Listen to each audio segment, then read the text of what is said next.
Olá, o meu nome é Rodrigo, eu sou marido da Vivian, pai da Laura e do Samuel. A minha história com a conversão, eu acho que começou a partir do momento que eu conheci a minha esposa. Eu já sou cristão há muito tempo, né? Mas eu acho que a partir do momento que eu conheci a minha esposa, eu acho que começou a mudar um pouco esse meu entendimento. Nós namoramos 1 ano, noivamos o outro ano e casamos depois de 2 anos. Logo quando nós casamos, 1 mês e meio de casamento, Deus nos deu a Laura. Isso me ajudou muito, porque isso fez eu entender a paternidade de Deus. Logo cedo, assim, a gente já casou, 1 mês e meio a gente engravidou. Aí a minha filhinha nasceu. Isso foi maravilhoso. E aos pouquinhos, Deus foi me chamando para Ele, né? E teve um dia, com a minha filha, eu estava aqui na minha casa com a minha filha e senti uma presença muito forte do Espírito Santo aqui nessa casa. E eu senti Deus falando comigo dentro do meu coração: eu quero você para mim. Isso me abalou muito, assim, porque a minha esposa, em todo o período que eu estive com ela, desde o namoro até o casamento, ela nunca ela falou para mim assim: você tem que se converter, você tem que se batizar. Nunca ela falou isso, nunca foi comentado isso entre a gente. Isso partiu de dentro de mim, isso eu achei muito assim, obra do Espírito Santo. Então naquele dia que eu estava com a minha filhinha, Deus falou comigo, e eu fui comentar com a minha esposa, eu falei: eu quero me batizar. E para mim foi maravilhoso. Do momento que eu quis me batizar até o dia do batismo, aconteceu bastante coisa. Muita coisa acontece para querer te chatear, para querer, né, para querer te botar para baixo. Mas através de oração de amigos, de muitas pessoas que amam Jesus e que nos amam, o dia do batismo para mim foi maravilhoso. Eu acho que desde o momento que eu cheguei na igreja, foi aquela coisa assim, aquela sensação que indescritível. O cheiro que estava no ar, tudo para mim foi maravilhoso. Assim, até de falar hoje disso eu me emociono. E a partir do momento que eu fui para Jesus, que eu batizei, muita coisa mudou na minha vida. Eu comecei a caminhar mais com Deus. Eu comecei a procurar ler livros bons, a procurar ler a Bíblia e a procurar a ter um entendimento, eu e a minha esposa aqui em casa, do que Deus quer pra gente. A minha vida antes era uma vida muito cômoda, muito tranquila, sabe? E não é isso que Deus quer da gente. Deus quer que a gente corra para as coisas de Deus. E para mim foi maravilhoso. Após o Espírito Santo, ele mexeu muito comigo, mexeu muito.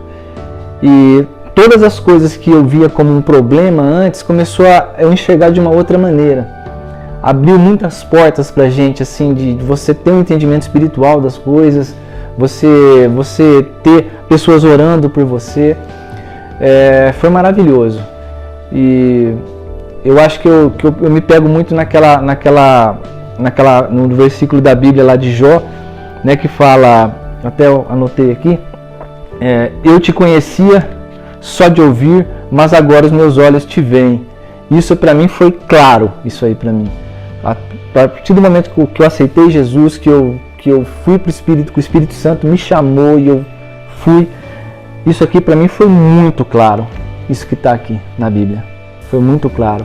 E hoje, o que eu e minha família a gente quer é estar mais conectado com Deus, ir para Jesus e estar sempre trabalhando para o que Ele quer, que Ele quer a gente com Ele quer o relacionamento com a gente. Vamos abrir em Hebreus 11, 32. Hoje a gente vai usar bastante a Bíblia, tá, gente?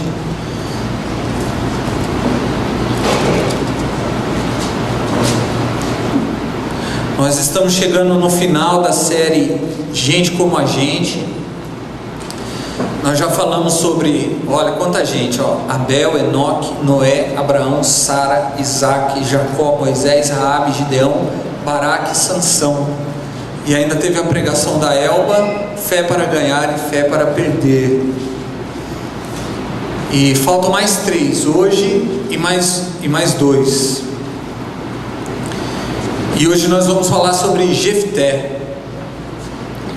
Nessa série Gente Como a Gente, o que nós pretendemos?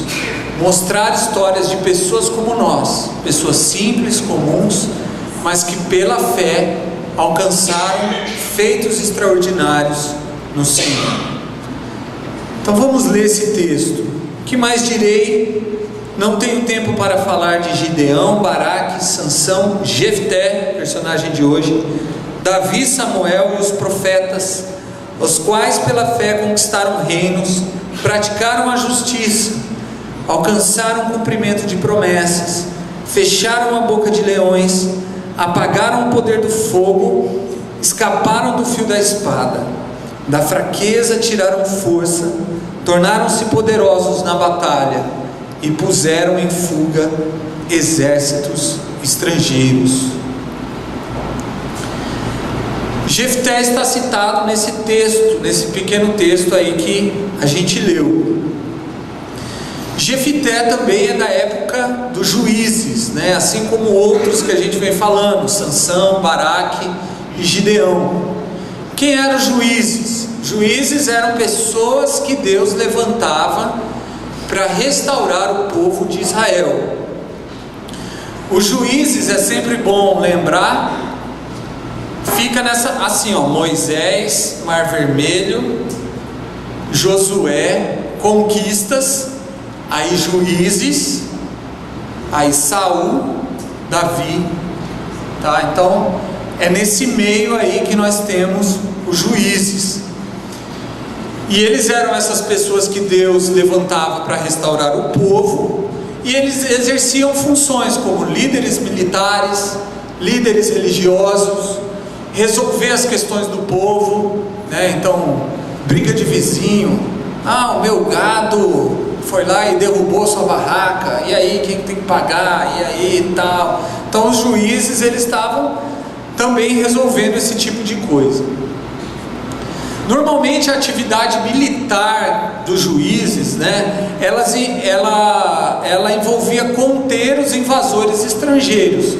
Por quê? Porque Israel, o povo de Israel conquistou terras em Canaã, então havia povos que gostariam de retomar as terras, e também haviam outros reinos que gostariam de ampliar seus territórios, invadindo o território do povo de Israel.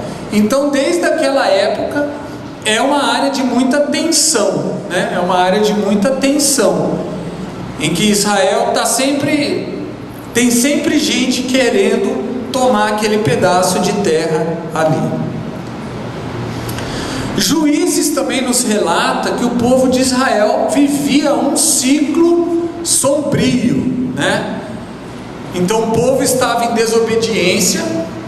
Essa desobediência geralmente estava associada à idolatria, né? Então deixar Deus de lado e adorar outros deuses.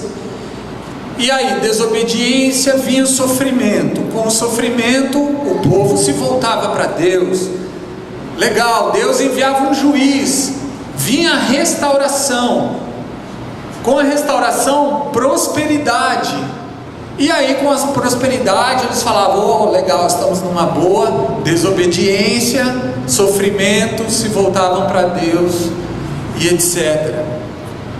E isso geralmente acontecia por quê? Porque o povo de Israel desobedeceu a Deus e se misturou com povos vizinhos, né? Então o povo de Israel se misturou com povos vizinhos, absorveu práticas religiosas pagãs, adoração a ídolos.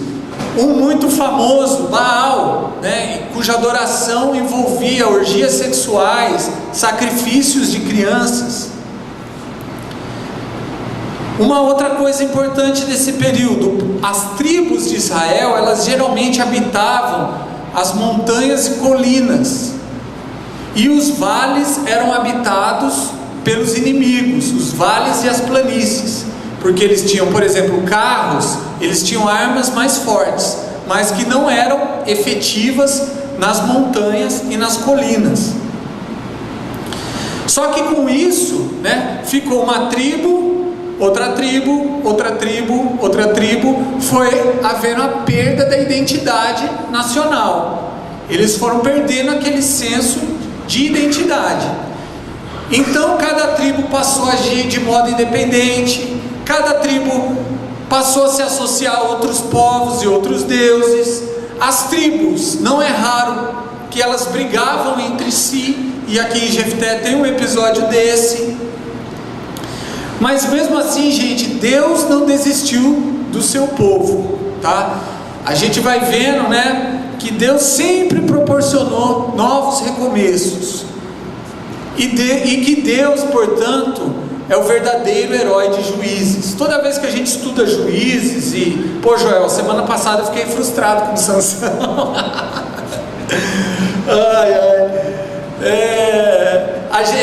Não é um relato romantizado, né, daquele super-herói que acerta todas. Não, o cara ele é usado por Deus, né, mas ele pisa feio na bola também, né?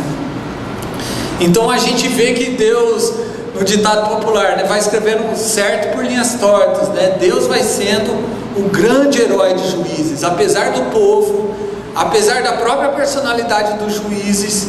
Deus é quem age na vida daquele povo e daquelas pessoas. Bom, Jefté, abre lá Juízes 11, de 1 a 3. Deixa nesse Juízes 11 aí, que a gente vai, que a história de Jefté está no 10, 11 e 12.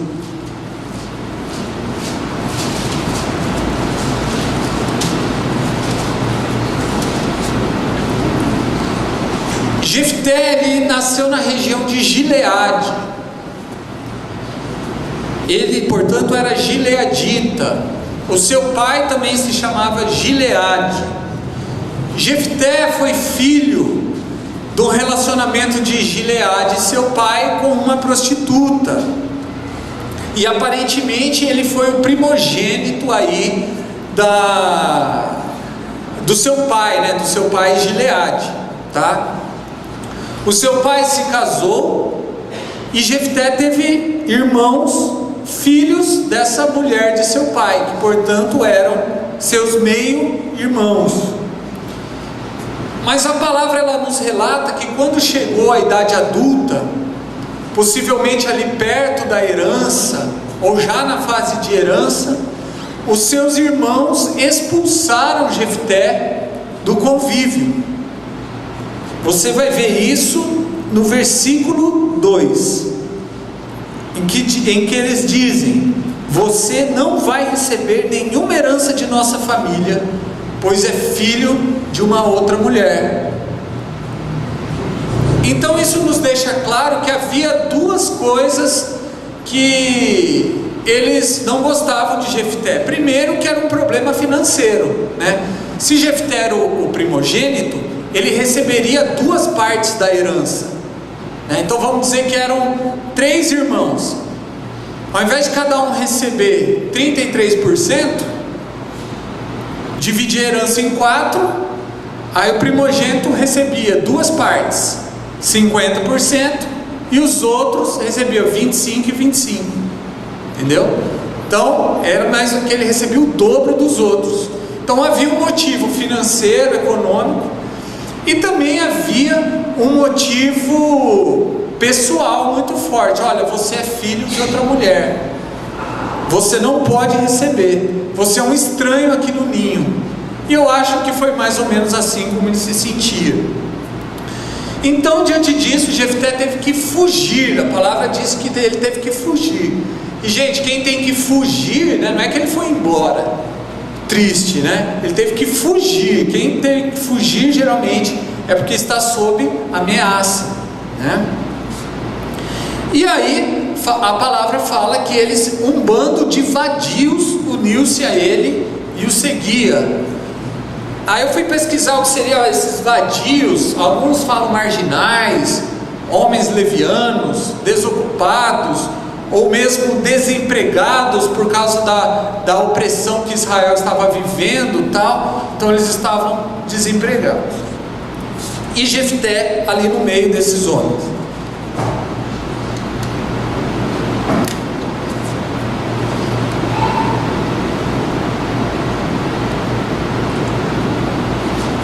Ok, em meio a isso, qual era a situação do povo de Israel? Qual era a situação do povo de Israel? Então, se a gente for ali no capítulo 10, versículo 6, a gente vai ver que existem 7 fontes de deuses diferentes, tá? Vamos lá, ó. Mais uma vez os israelitas fizeram o que o Senhor reprova. Serviram 1 aos Baalins, 2 às imagens de Astarote, 3 aos deuses de Arã, 4 aos deuses de Sidom, 5 aos deuses de Moabe, 6 aos deuses dos Amonitas, 7 aos deuses dos filisteus, tá? Então mostra que, tava todo mundo dando um tiro para tudo que é lado, né? O cara viu um objeto que ele não conhecia, ele já se prostrava, se de uma velha adorava, né? Apareceu um computador ali, né? O cara adorava, né? Então isso mostra esse contexto de total perdição. A palavra fala que o povo abandonou o Senhor e não mais lhe prestará culto. É como se falasse: gente, domingo que vem acabou aqui, nós vamos adorar outra coisa. Então aconteceu isso. O povo parou de adorar o Senhor e começou a deliberadamente adorar outros deuses. Então, aí começa o agir de Deus. A palavra fala que Deus então entregou o povo de Israel a 2 povos, amonitas e filisteus. Amonitas e filisteus, que começaram a oprimir o povo, especialmente naquela região, Gileade, que era a região de Jefté, de onde ele havia sido expulso.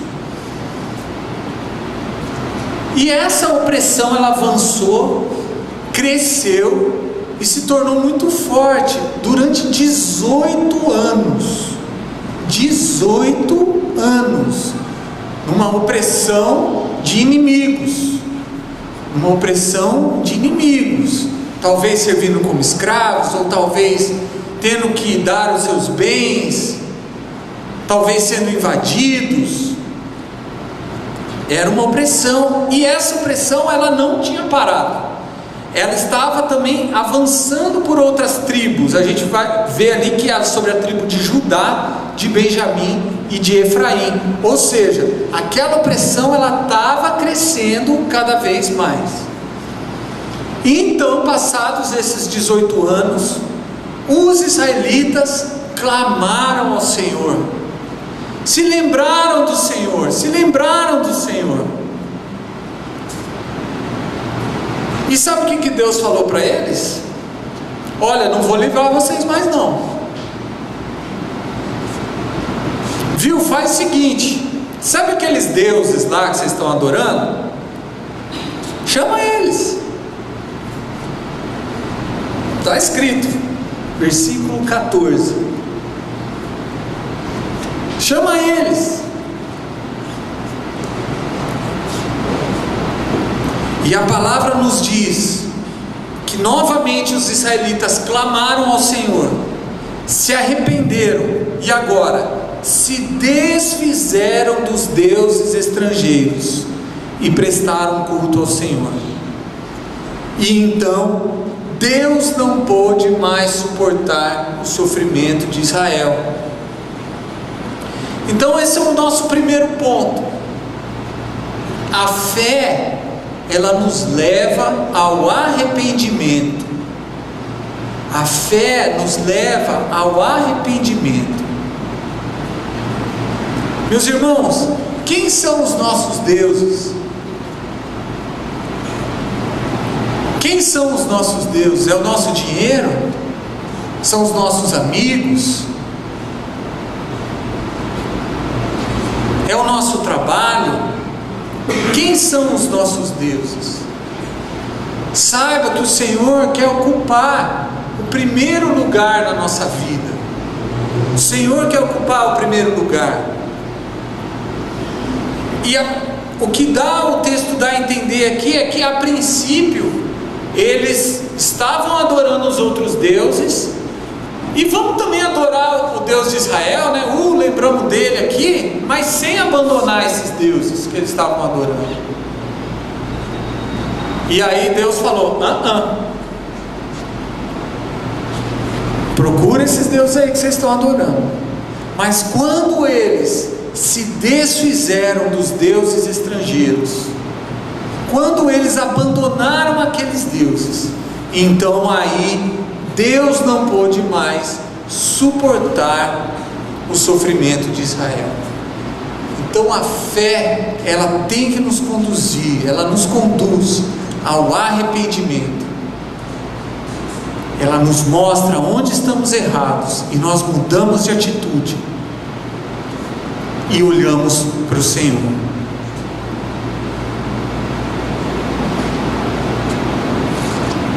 Vamos para o segundo ponto, prosseguindo na história.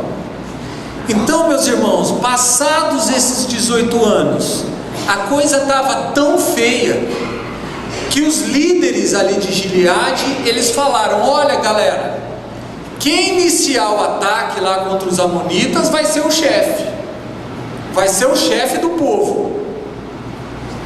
Quem iniciar o ataque vai ser o chefe. E apareceu alguém? Não apareceu. Parece um pouco a história de Davi, né? Não apareceu ninguém. Então eles foram atrás de Jefité, porque Jefité tinha fama de ser um grande guerreiro. Jefité tinha essa fama, ele é um grande guerreiro.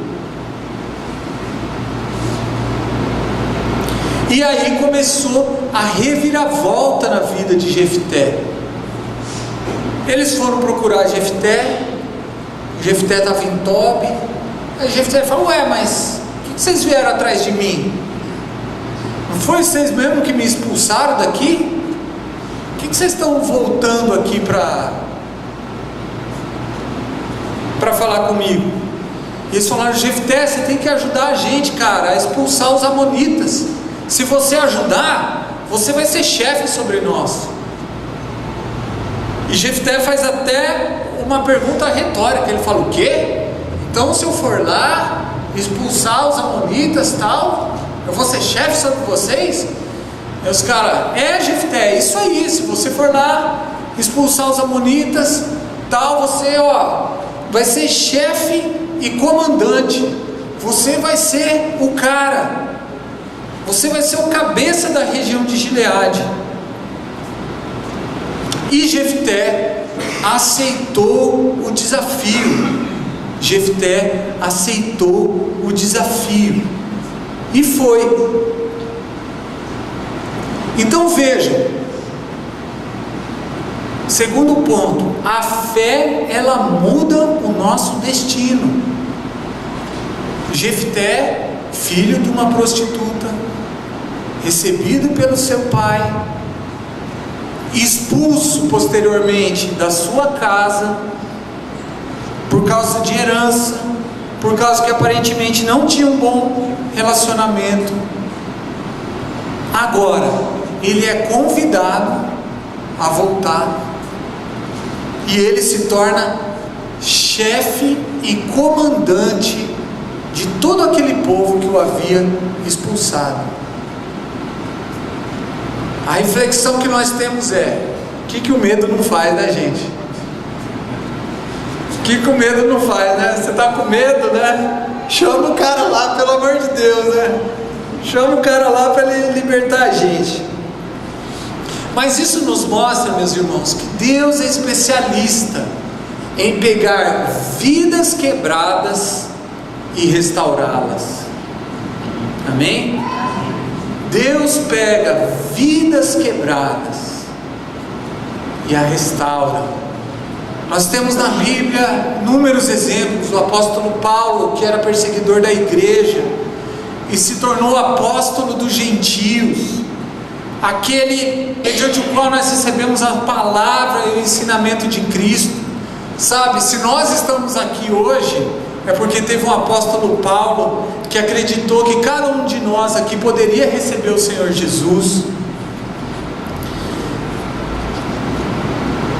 Mas não é só isso, nós vemos aqui na nossa própria igreja pessoas como o Rodrigo, como o Tony, como o Leandro e a Cris, como o Renato, o Fernando e a Renata, dentre tantos outros que apareceram aqui nesse telão, e dentre tantos outros que estão sentados aí, porque eu não apareci também, talvez você não tenha aparecido, né?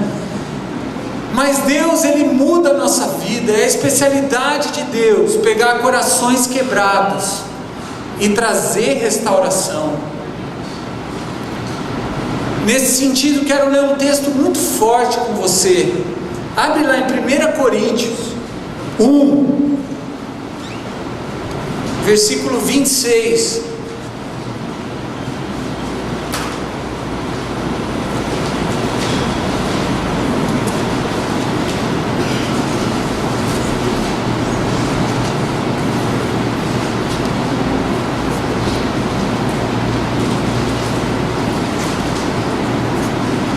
Ô Senhor, irmãos, pensem no que vocês eram quando foram chamados.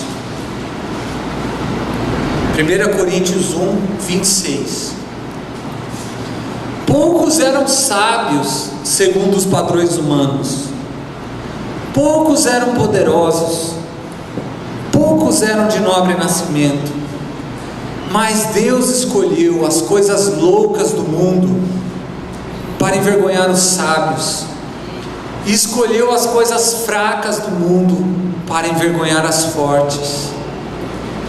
Ele escolheu as coisas insignificantes do mundo, as desprezadas e as que nada são, para reduzir a nada as que são, para que ninguém se vanglorie diante dele.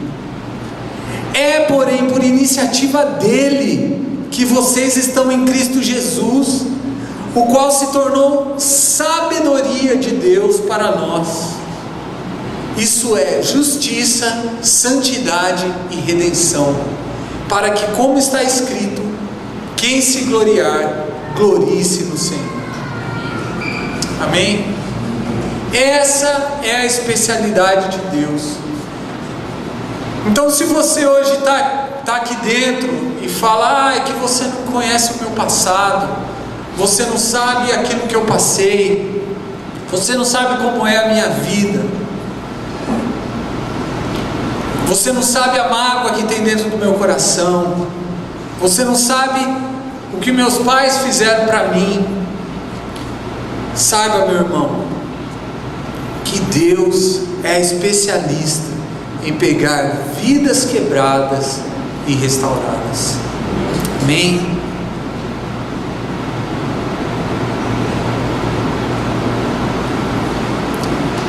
Então o nosso primeiro ponto foi: a fé nos leva ao arrependimento. O segundo ponto: a fé muda o nosso destino. Terceiro ponto: a fé aponta para Deus. A palavra nos ensina aqui nesse texto que Jefté temia a Deus. E isso é curioso porque lembra que eu falei? Eles pararam de adorar o Senhor e não lhe prestavam mais culto. Era uma geração que havia esquecido do Senhor quase que completamente. Mas Jefté temia a Deus. No versículo 9, Juízes 11, 9, quando Jefté faz aquela pergunta retórica que eu falei para vocês, olha o que ele fala. Jefté respondeu: se vocês me levarem de volta para combater os amonitas, e o Senhor os entregar para mim, serei chefe de vocês? Então Jefté, ele tinha a noção de que quem venceria a batalha era o Senhor. quem venceria a batalha era o Senhor. Às vezes, quando a gente é muito bom em alguma coisa, né, você fala, eu vou fazendo aqui, né, e se Deus quiser, Ele me abençoa. Se Ele não abençoar, não tem problema, que eu sei fazer, né? E Jefté era um grande guerreiro, mas ele tinha a noção de que quem traria a vitória era o Senhor. E prosseguindo na história, a palavra conta que Jefté tentou fazer acordos de paz com os amonitas. Mandou um cara lá, um mensageiro, falou: ô rei amonita, o que está pegando? Qual que é o problema aí dessa batalha? O que você está querendo? Aí o rei falou assim: ó, Jefté, mandou de volta, né? Tem umas terras aí, cara, que essas terras eram nossas, hein? Então, ó, se você entregar essas terras aí na paz, fica tudo na paz. Mas Jefté conhecia a palavra, e ele argumentou com o rei amonita, mandou mensageiro novamente, que falou assim: viu, rei, essa terra aí que você está achando que é de vocês, na verdade não é. Vocês são amonitas. Essas terras nós tomamos dos amorreus, e quem nos deu essas terras foi o nosso Deus. Por quê? Porque os amorreus quiseram brigar com a gente. Então Deus nos deu a vitória e nós pegamos essa terra. Fala uma coisa para mim: quando o seu Deus te dá uma terra, você não toma posse?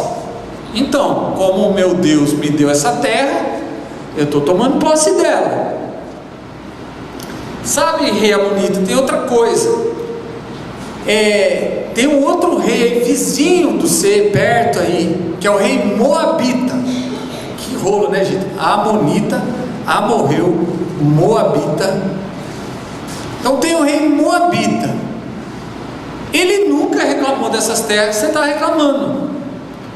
E outra coisa, já faz 300 anos isso. Já faz 300 anos. Então, né, tipo, acho que você tinha que ter brigado antes por esse negócio aí, né? Só agora, não. E aí Jefté, ele diz que o Senhor, o juiz, julgue a nossa disputa. Então, em primeiro lugar, ele sabia que Deus é quem daria vitória na batalha.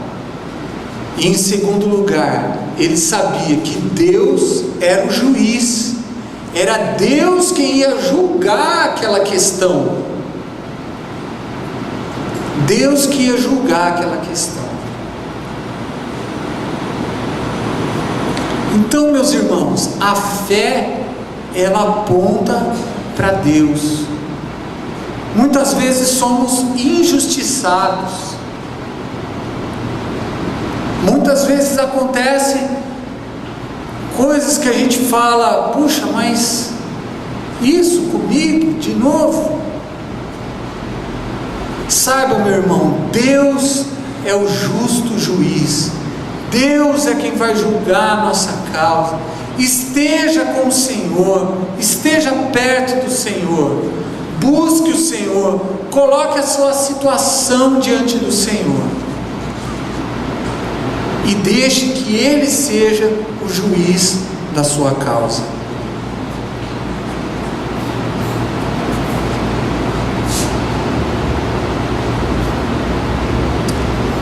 Então, os pontos que nós vimos: a fé nos leva ao arrependimento, a fé muda o nosso destino, e a fé aponta para Deus. Até aqui, meus irmãos, a história de Jefté está maravilhosa, né? O cara que saiu do lamaçal, conquistou uma alta posição, estava prestes a vencer todos os inimigos. E continuando, o desfecho, né, é o seguinte: a palavra fala que o Espírito Santo se apossou de Jefté e que o Senhor entregou os amonitas nas mãos de Jefté e que 20 cidades foram conquistadas. Pensa você conquistar 20 cidades. Aquilo que Jefté esperava que iria acontecer, que ele já previa que o Senhor nos daria, realmente aconteceu.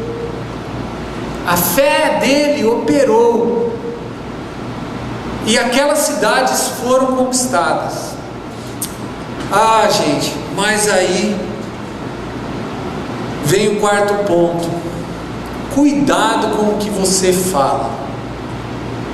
Cuidado com o que você fala. Antes de ir para a batalha, olha aí, Juízes 11:30.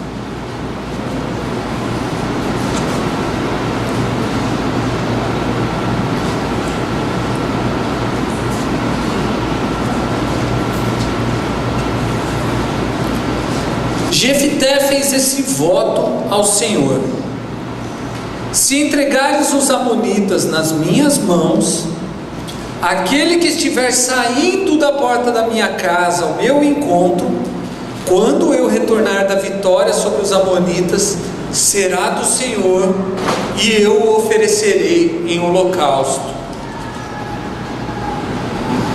Então Jefté foi combater os amonitas, e o Senhor os entregou nas suas mãos. Ele conquistou 20 cidades. Assim os amonitas foram subjugados pelos israelitas. 34. Quando Jefté chegou à sua casa, sua filha saiu ao seu encontro, dançando ao som de tamborins.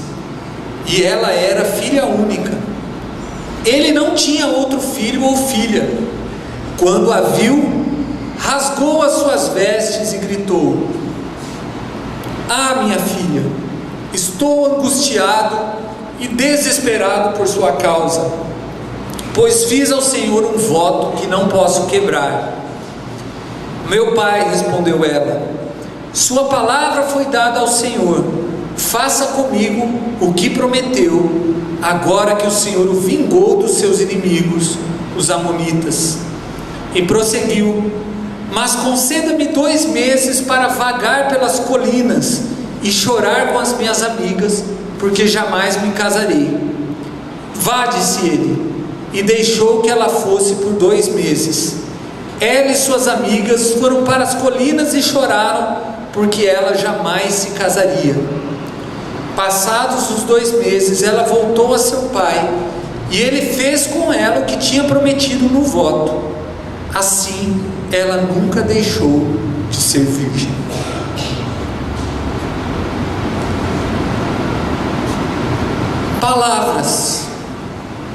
Palavras precipitadas.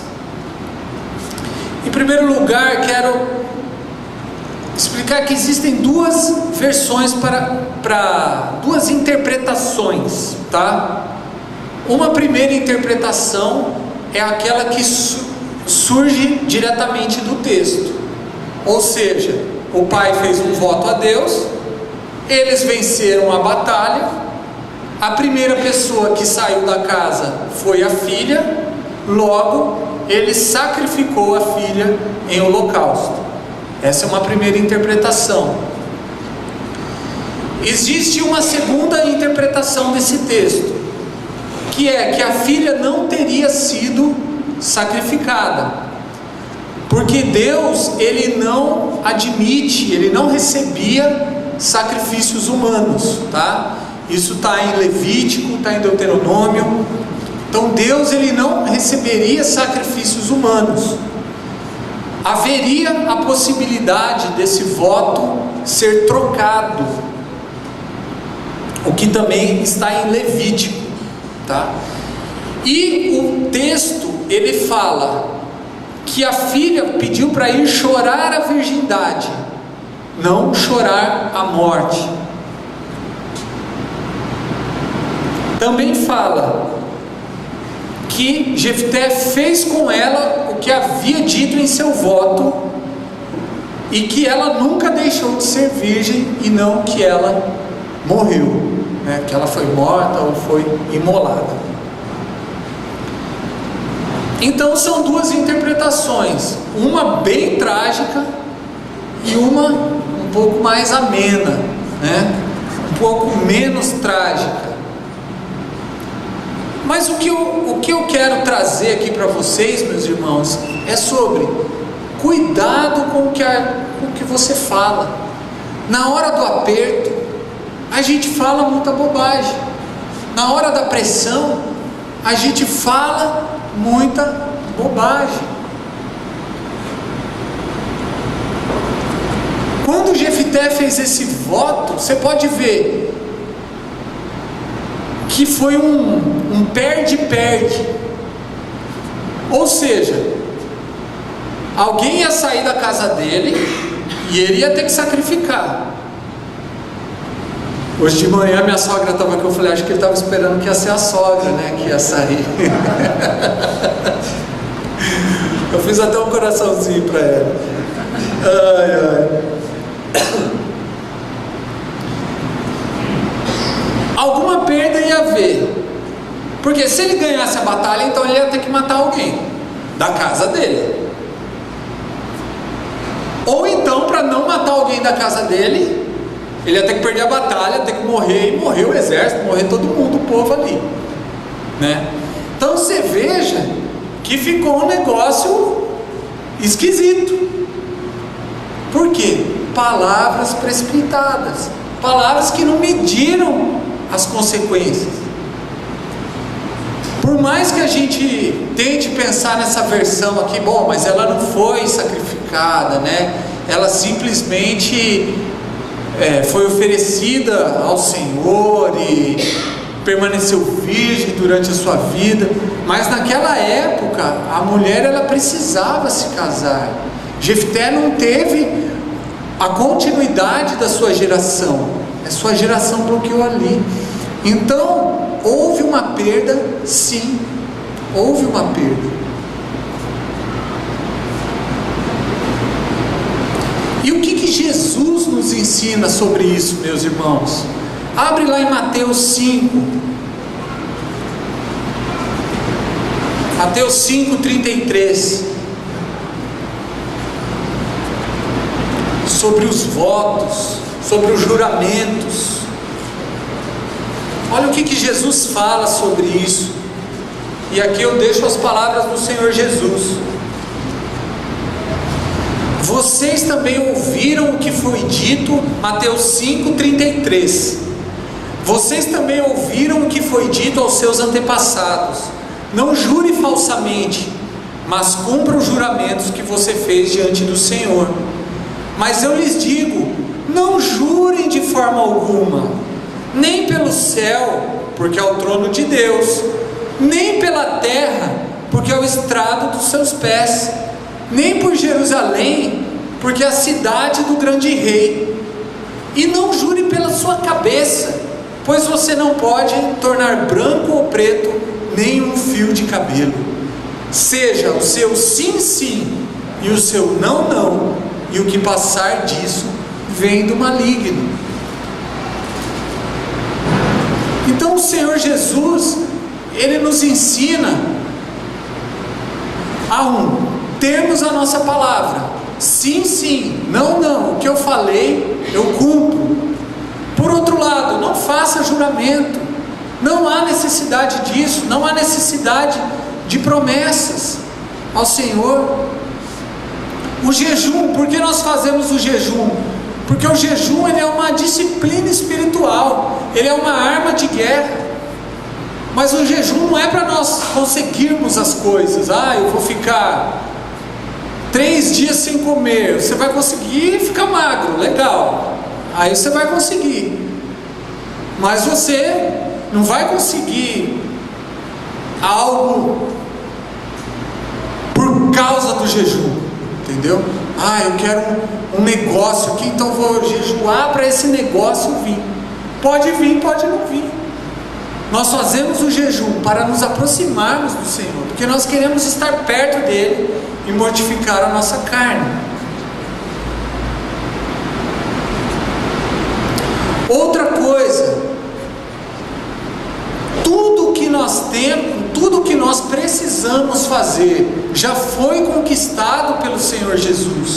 na cruz, no sacrifício da cruz do Calvário. E a gente precisa ter isso muito claro. Jesus, ele morreu a morte definitiva. O castigo que nos traz a paz estava sobre ele. Sobre as suas pisaduras nós fomos sarados. É isso que a palavra nos diz. Então todo o sacrifício, toda a barganha, toda a promessa, toda a troca, tudo já foi substituído pelo sacrifício de Jesus por cada um de nós. Então precisamos ter isso muito claro, meus irmãos. E último episódio aqui da vida de Jefté, nessa questão da língua também. Uma palavra áspera. Aqui no capítulo 12, os efraimitas, que também eram judeus, eram de uma outra tribo, povo de Israel, eles foram reclamar, viu? Mas por que você não chamou a gente para ir para a batalha? E Jefté falou assim: olha, eu chamei, mas na hora que eu vi que vocês não vinham, que vocês não iam ajudar, eu fui lá e nós fomos para a batalha, ganhamos de todo mundo, matamos todo mundo, e aí, vocês querem morrer também? Foi mais ou menos assim. E os povos entraram em guerra, por causa dessa falta de tato, falta de entendimento, e morreram 42.000 efraimitas. Então Jefté liderou a morte de 42.000 pessoas do próprio Israel. Tem até uma curiosidade aqui sobre o Shibolete, né? Que para saber se era efraimita, ele falava para a pessoa: fala Shibolete. Aí se a pessoa falasse Sibolete, né, ela não conseguia falar o sh, ela só falava s, né? Aí ela era efraimita. Aí passava a espada, né? Então vocês vejam que episódio bizarro, né? Por causa de uma palavra maldita, mal explicada, né? A palavra nos ensina que a palavra branda desvia o furor. Talvez uma palavra branda ali não tinha dado nada desse problema.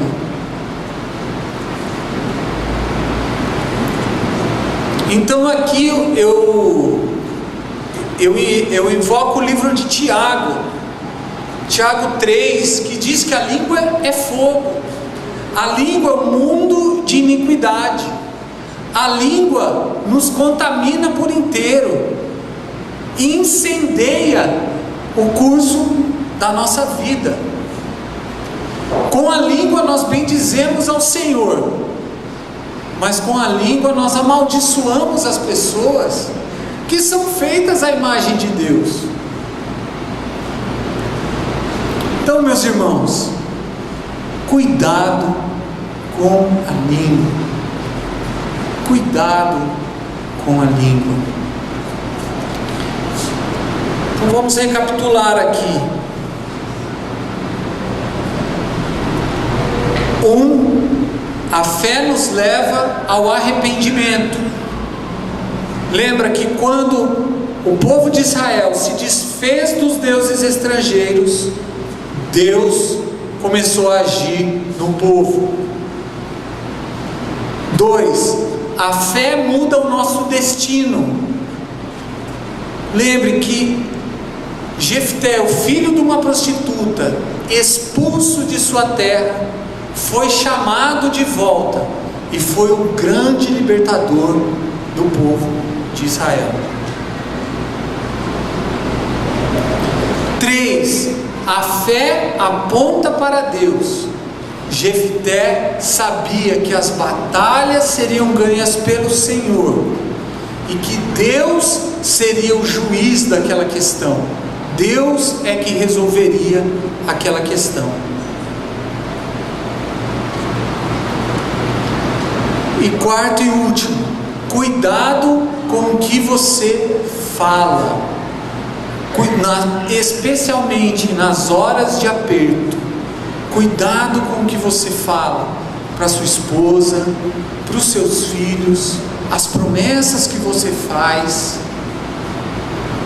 Lembre-se, a palavra branda desvia o furor. A palavra branda desvia o furor. Amém?